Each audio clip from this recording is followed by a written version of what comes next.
बेटा यहाँ पे क्वेश्चन दिया हुआ है मैट्रिक्स के ऊपर, उसमें 3A का जो डिटर्मिनेंट है वो 108 है, और हमें एक और इन्फॉर्मेशन दी है कि A को जब हम इस मैट्रिक्स से मल्टीप्लाई करते हैं 1 2 0 से 3 से, तो एक स्केलर मैट्रिक्स आता है।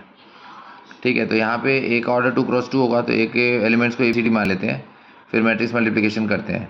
तो मैट्रिक्स मल्टीप्लिकेशन करने से हमारे पास ये एलिमेंट्स आते हैं। अब स्केलर मैट्रिक्स से डायगोनल पे कुछ वैल्यू मान लेते हैं, लैम्डा लैम्डा, नॉन डायगोनल पे 0 0। कॉरस्पॉन्डिंग एलिमेंट्स को इक्वल किया तो C 0 आता है, 2A + 3B 0 आता है, A और 2C + 3D सेम आता है लैम्डा के इक्वल। अब C तो 0 है, तो इसलिए A और 3D बराबर हो जाएगा लैम्डा के इक्वल। अच्छा यहाँ पे यहाँ पे एक प्रॉपर्टी होती है डिटर्मिनेंट की कि A का डिटर्मिनेंट ले तो K की पावर n बाहर आता है इंटू डिटर्मिनेंट A। तो यही अगर 3A का डिटर्मिनेंट ले रहे हैं, अब इसका ऑर्डर 2 है तो 3 स्क्वायर बाहर आ जाएगा इंटू डिटर्मिनेंट A, मतलब डिटर्मिनेंट A हो जाएगा 108/9 मतलब 12। अब ABCD ये मैट्रिक्स है, इसका डिटर्मिनेंट कैसे लिखेंगे, AD - BC, मतलब AD - BC की वैल्यू 12 हो गई।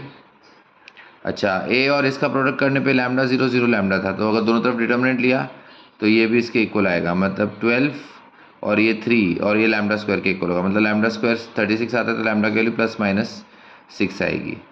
ओके, तो लैम्डा की वैल्यू ±6 आ गई।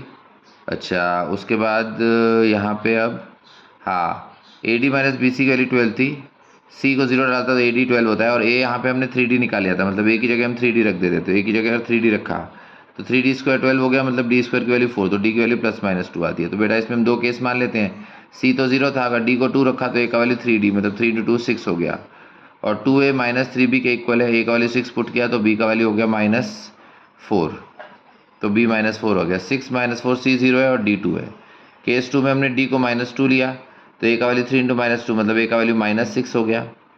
A की जगह -6 रखा तो -12 - 3B के इक्वल आया, मतलब B4 आया। तो दो मैट्रिक्स आ रहे हैं, या तो हम A को 6 - 4 0 2 ले तो A स्क्वायर करने पे उसी के मल्टीप्लिकेशन करेंगे। अगर केस 1 वाला लेते हैं, रो टू कॉलम मल्टीप्लिकेशन करते हैं, तो बेटा 36 - 32 04 आता है। और दूसरे केस में जो एलिमेंट्स थे वो हमारे पास थे, A का वैल्यू था -6, B का वैल्यू 4 था, C का वैल्यू 0 था, D का वैल्यू -2 था। तो उसका अगर स्क्वायर किया, सेम उसी से मल्टीप्लिकेशन करें, तो भी वही सेम मैट्रिक्स आता है, मतलब केस 1 केस 2 दोनों में सेम ही आएगा, 36 - 32 0 और 4। ओके।